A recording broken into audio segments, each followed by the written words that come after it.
उत्तर पाकिस्तान अपने यहां महिलाओं से इतना डरा हुआ है कि उसने 8 मार्च को अंतर्राष्ट्रीय महिला दिवस के दिन उन्हें मार्च निकालने तक की इजाजत ही नहीं दी।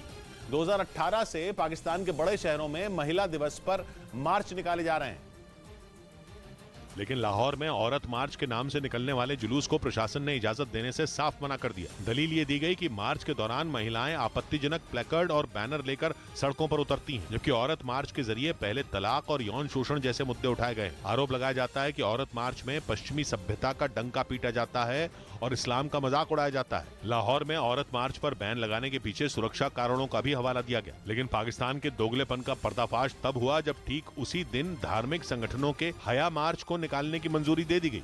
इस बीच संयुक्त राष्ट्र का अनुमान है कि अभी जो गर्मी शुरू हुई है वो तो कुछ भी नहीं है। आने वाले महीने तो इतनी आग उगलेंगे कि गर्मी सहना बस से ही बाहर हो जाएगा।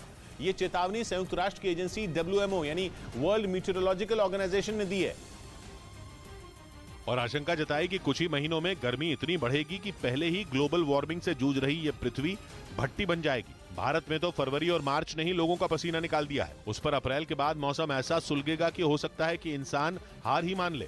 गर्मी झुलसाती रहेगी, लेकिन आशंका है कि आसमान से पानी की एक बूंद तक नहीं बरसेगी। जमीन सूख जाएगी और आगे अकाल भी पड़ सकता है। और ये सब एल नीनियो इफेक्ट की वजह से होगा। एल नीनियो में पूर्वी प्रशांत महासागर में सतह पर मौजूद पानी कुछ ज्यादा ही गर्म हो जाता है। अभी तक बीते 3 साल से समंदर में ला नीनिया इफेक्ट बना हुआ था। ला नीनिया एल नीनियो से बिल्कुल उलट होता है। उसमें सतह पर मौजूद पानी ठंडा रहता है, लेकिन इसके बावजूद साल 2020 को छोड़ दें तो 2021 और 22 में जबरदस्त गर्मी पड़ी।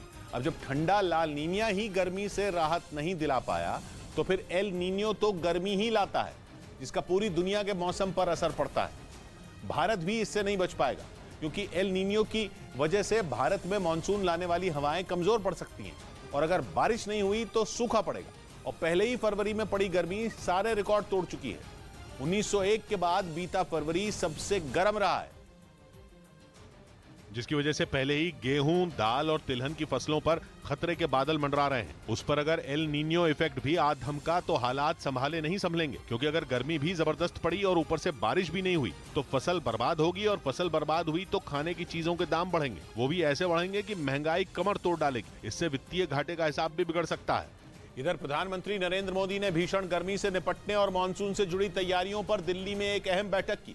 इस बैठक में मौसम विभाग ने यह जानकारी दी कि मार्च से मई तक देश के कई राज्यों में झुलसा देने वाली गर्मी पड़ेगी, जिसके बाद प्रधानमंत्री ने भीषण गर्मी और आग लगने की घटनाओं से होने वाली मौतों को रोकने के लिए हर मुमकिन कदम उठाने के निर्देश दिए। उन्होंने राज्यों और केंद्र शासित प्रदेशों को बढ़ती गर्मी से निपटने के लिए जिला स्तर पर योजना बनाने की भी सलाह दी।